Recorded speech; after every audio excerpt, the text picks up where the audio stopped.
బీసీలపై కక్ష కట్టిన జగన్ రెడ్డి, బీసీలపై కక్ష కట్టిన జగన్ రెడ్డి, బీసీలపై కక్ష కట్టిన జగన్ రెడ్డి. ఇదేమి రాజ్యం, ఇదేమి రాజ్యం, ఇదేమి రాజ్యం, ఇదేమి రాజ్యం.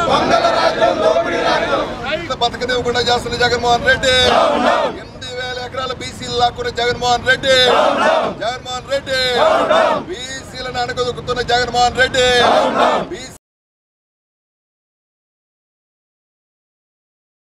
ఈరోజు జాతీయ తెలుగుదేశం పార్టీ కార్యాలయం వద్ద రాష్ట్ర బీసీ విభాగం అధ్యక్షుడు కొల్లూరు రవీంద్ర గారి అధ్యక్షతన సాధికార కమిటీ సమావేశాల సందర్భంగా నిరసన కార్యక్రమాన్ని ఇక్కడ ఏర్పాటు చేశాం ఈ ప్రభుత్వానికి వ్యతిరేకంగా. ఎందుకంటే ఈ రోజున మా బీసీ నాయకులైనటువంటి ఆదిరెడ్డి వాసు గారు, ఆదిరెడ్డి అప్పారావు గారు మాజీ శాసనమండలి సభ్యులు అక్రమంగా అరెస్ట్ చేశారు. ఎందుకంటే మొన్న శాసనమండలి ఎన్నికల్లో ఆదిరెడ్డి భవానీ గారు శాసనసభ్యురాలని ఓటుకు రావద్దని ఎంత బలవంతం పెట్టినా ఆ కుటుంబం మొత్తం వచ్చి ఓటేశారు. ఆ కక్ష పెట్టుకుని ఈ రోజున రాత్రి అరెస్ట్ చేశారు. అదేమంటే చిట్లు ఉండే అని చెబుతా ఉన్నాడు. ఎవరు కంప్లైంట్ చేశారో ఇవాళ ఒకటే, వైసీపీ ప్రభుత్వం వచ్చిన తర్వాత 26 మందిని హత్య చేసింది ఈ ప్రభుత్వం జగన్మోహన్ రెడ్డి గారు. అయినా కడుపు మంట చల్లారలా బీసీ మీద 2,650 మంది మీద దాడులు చేయించారు, ఆస్తులు ధ్వంసం చేశారు. అయినా ఆయనకి కడుపు మంట చల్లారలేదు. 8,000 ఎకరాలు బీసీలకు సంబంధించిన భూములు లాక్కున్నారు. అయినా బీసీల మీద కక్ష చల్లారలేదు. అంతేకాదు మా నాయకుడు రాష్ట్ర అధ్యక్షులు అచ్చెన్నాయుడు గారు పైల్స్ ఆపరేషన్ చేయించుకుంటే ఎంతో కర్కశంగా తీసుకొచ్చి అరెస్ట్ చేసి జైల్లో వేశారు. అయినా కడుపు మంట చల్లారలేదు ఈ ప్రభుత్వానికి. కొల్లు రవీంద్ర గారు ఆయన్ని అభమ శుభం తెలియని వ్యక్తిని హత్య కేసు బనాయించి ఆయన్ని 2 నెలలు జైల్లో పెట్టారు. అయినా జగన్మోహన్ రెడ్డికి కక్ష చల్లారలేదు. అయ్యన్న పాత్రుడి గారు ఆయన వయసు ఎంత, ఆయన మీద కేటిన కేసు ఏంటి, రేప్ కేసు పెట్టారు. అయినా కక్ష చల్లారలేదు. యనమల రామకృష్ణుడి గారు పెళ్లికి వెళ్తే ఆయన మీద కేసు పెట్టారు. అయినా కక్ష చల్లారలేదు. ఈరోజు ఆదిరెడ్డి వాసు, ఆదిరెడ్డి అప్పారావు గారి లొంతొచ్చింది. కేవలం ఈ రాష్ట్రంలో నీకన్నా దొంగ వ్యాపారం ఎవరు చేస్తున్నారు చెప్పండి? ఇసుకను దొంగ వ్యాపారం చేసి ఇసుక మొత్తాన్ని దోపిడీ చేస్తుంది ఎవరు? జగన్మోహన్ రెడ్డి అండుకో. అదేవిధంగా అక్రమ మద్యం తాగితే ఎంతోమంది ప్రాణాలు పోతూ ఉన్నారు. మద్యాన్ని నిషేధిస్తానని చెప్పి ఈ రోజున మద్యం ద్వారా 1,000 కోట్లు దండుకుంటుంది, అక్రమ వ్యాపారం చేస్తుంది జగన్మోహన్ రెడ్డి అండుకో. భూమి వ్యాపారం చేస్తుంది జగన్మోహన్ రెడ్డి అండుకో. ఈ రాష్ట్రాన్ని దోచుకుంటుంది జగన్మోహన్ రెడ్డి అండుకో. కేవలం బీసీలు తెలుగుదేశం పార్టీకి అండగా ఉంటున్నారు కాబట్టి కక్ష సాధించాలని చెప్పి ఈ రోజున ఆదిరెడ్డి వాసు గారు, అప్పారావు గారుల మీద కేసులు పెట్టారు. ఇవాళ ఒకటే హెచ్చరిస్తున్నాం, మీరు రాబోయే రోజుల్లో తగిన మూల్యం చెల్లించుకోబోతా ఉన్నారు.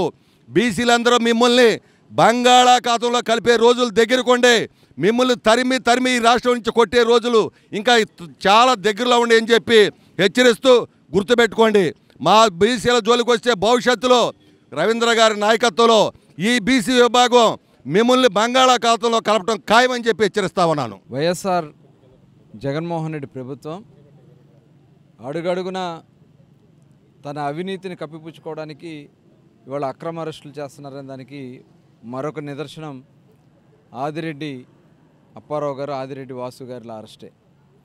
ఎందుకంటే ఆదిరెడ్డి భవానీ గారు రాజమండ్రి నుంచి ఎమ్మెల్యేగా గెలవడం, మొన్న జరిగినటువంటి శాసనమండలి ఎన్నికల్లో వైఎస్ఆర్ పార్టీకి అనుకూలంగా వేయమని చెప్పి ఆ ఓటు వేయాలని చెప్పి ఆవిడ మీద ఎన్నికల ముందు తీవ్రమైనటువంటి ఒత్తిడి చేశారు.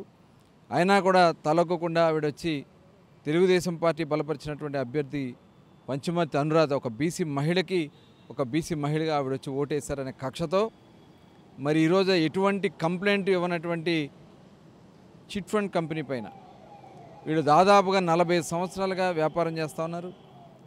ఒక్క సింగిల్ కంప్లైంట్ కూడా వాళ్ళ మీద ఇప్పటివరకు రాలే.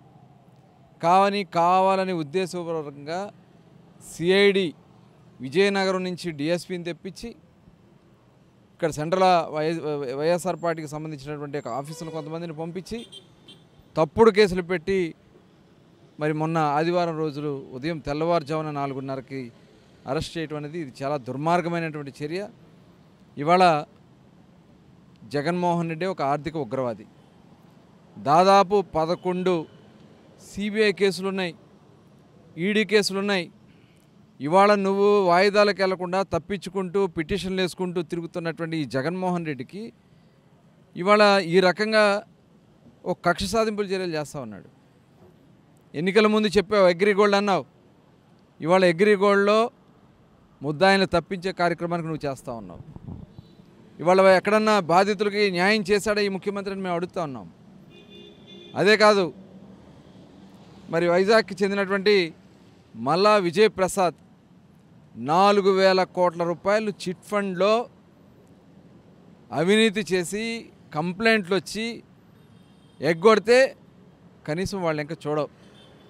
ఇవాళ పక్కనున్నటువంటి ఒరిస్సా రాష్ట్రం నుంచి వచ్చి ఒరిస్సా పోలీసులు అరెస్ట్ చేసి తీసుకెళ్తే కంప్లైంట్ లేనటువంటి ఇవాళ ఆదిరెడ్డి భవానీ గారికి సంబంధించినటువంటి అప్పారావు గారిని, వాళ్ళ మామగారిని, వాళ్ళ భర్త వాసుని అరెస్ట్ చేశారంటే ఇది ఒక అరాచకమైనటువంటి పరిపాలన.